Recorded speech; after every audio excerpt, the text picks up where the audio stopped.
অতএব সবাই এসেছেন আমাদের প্রাণপ্রিয় মুফাসসির আল্লামা দেলোয়ার হোসেন সাঈদীকে কি কারণে 13 বছর মিথ্যা মামলা দিয়ে বন্দী করে রাখলো, এরপরে হত্যা করেছে ইঞ্জেকশনের মাধ্যমে। এর বিচার যদি সুষ্ঠু বিচার যদি না হয়, বাংলার তাওহীদি জনতা আবার মাথায় কাপড়ের কাপড় বেঁধে নারায়ে তাকবীর আল্লাহু আকবার স্লোগান দিয়ে রাজপথে নেমে যাবে। কথা বলেন ঠিক কিনা?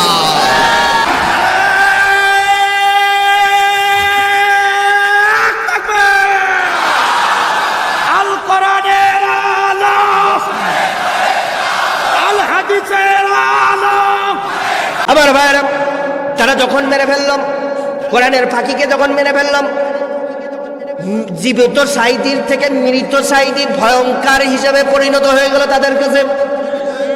কথা বলেন, তার জানাজার নামাজটা ঢাকার বুকে পড়তে দেয়নি। কত বড় নিষ্ঠুর, কত বড় জালিম হতে পারলেন? কথা বল। আমার ভাইরা, আমি দেখলাম ঢাকার বুকে যখন পড়তে দিল না, তার লাশটা নিয়ে আসা হলো পিরোজপুরের মাটিতে। আমিও পিরোজপুরের মাটিতে জানাজায় এসেছিলাম।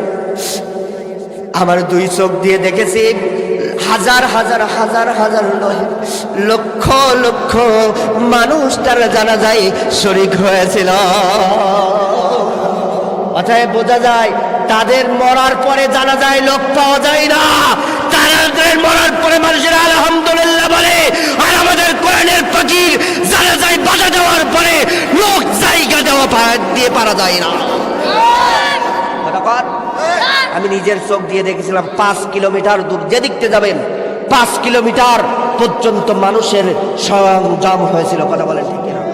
চতুর্দিকে বাধা দিয়েছিল, পুলিশের বাধা দিয়েছিল। আমি সাতক্ষীরা থেকে এসেছিলাম, তা বহুত জায়গায় পুলিশের বাধা দিয়েছিল। তারপরেও আমরা গিয়েছিলাম, গিয়ে দেখেছিলাম ওই জায়গায় হাজার হাজার নয় লক্ষ লক্ষ মানুষ তার জানাজায় শরীক হয়েছিল। সেই লক্ষ লক্ষ মানুষের সামনে তার পক্ষের যে সাক্ষী ছিল, সেই সুরঞ্জন বাড়িকে দাদাবাবুর দেশে পাচার করে দিয়েছিল। ওই সুরঞ্জন বাড়ি ওই জানাজায় উপস্থিত হয়ে বলেছিল আল্লামা দেলোয়ার হোসেন সাঈদী রাজাকার ছিল না, আল্লামা দেলোয়ার হোসেন সাঈদী জেনাকার ছিল না, ধর্ষণকারী ছিল না। অতএব বোঝা গেল মিথ্যা মামলা দিয়ে 13টি বছর তাকে জেলখানার মধ্যে বন্দী করে রেখেছো।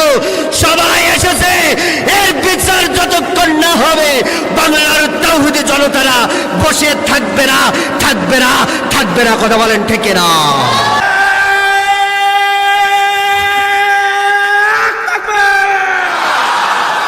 আল কোরআনের আলো, আল হাদিসের আলো। আমাদের প্রাণপ্রিয় মুফাসসির আল্লামা দেলোয়ার হোসেন সাঈদীকে কি কারণে 13 বছর মিথ্যা মামলা দিয়ে বন্দী করে রাখলো, এরপরে হত্যা করেছে ইঞ্জেকশনের মাধ্যমে। এর বিচার যদি সুষ্ঠু বিচার যদি না হয়, বাংলার তাওহীদি জনতা আবার মাথায় কাপড়ের কাপড় বেঁধে নারায়ে তাকবীর আল্লাহু আকবার স্লোগান দিয়ে রাজপথে নেমে যাবে। কথা বলেন ঠিক কিনা?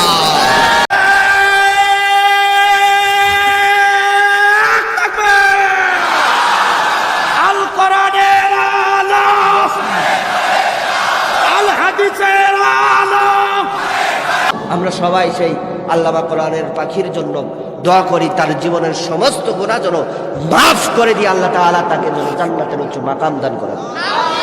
সবাই আমার সাথে বলেন, আল্লাহ তুমি সাঈদী সাহেবের সকল গুনাহ মাফ করে দাও। আল্লাহ তুমি কোরআনের পাখির সকল গুনাহ মাফ করে দাও। সবাই আমিন। আল্লাহ তুমি সাঈদী সাহেবের সকল গুনাহ মাফ করে দাও। ছোট্টবেলায় ক্যাসেট শুনে শুনেছি কত, দেখব তাকে দুই নয়নে স্বপ্ন শত শত। কথা বলেন ঠিক না?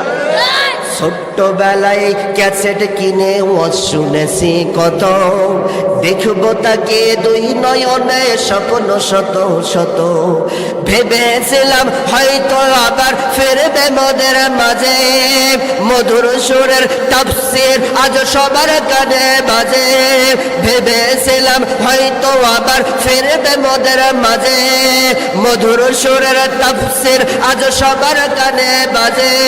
তোমার প্রিয় বান্দাটাকে কবুল করে নাও, তোমার প্রিয় বান্দাটাকে আপন করে নাও। আল্লাহ তুমি সাইদি সাহেবের সকল গুনাহ মাফ করে দাও, আল্লাহ তুমি কোরআনের পাখির সকল গুনাহ মাফ করে দাও। যাহার আলোচনা শুনে ঢোল তবলা ছেড়ে ইসলামের গান গেয়ে যায় সারা জীবন ভরে, যাহার আলোচনা শুনে ঢোল তবলা ছেড়ে ইসলামের গান গেয়ে যায় সারা জীবন ভরে। আল্লাহ তুমি সেই পাখিকে কষ্ট দিও না, জান্নাতে জায়গা দাও এই তো কামনা। আল্লাহ তুমি সেই পাখিকে কষ্ট দিও না, জান্নাতে জায়গা দাও এই তো কামনা। অশ্রু ঝরা এই ফরিয়াদ কবুল করে নাও, কবুল করে নাও। আল্লাহ তুমি সাইদি সাহেবে হাতে রাখুন করেন, আল্লাহ তুমি সাইদি সাহেবের সকল গুনাহ মাফ করে দাও, আল্লাহ তুমি কোরআনের পাখির সকল গুনাহ মাফ করে দাও। আমিন। আমার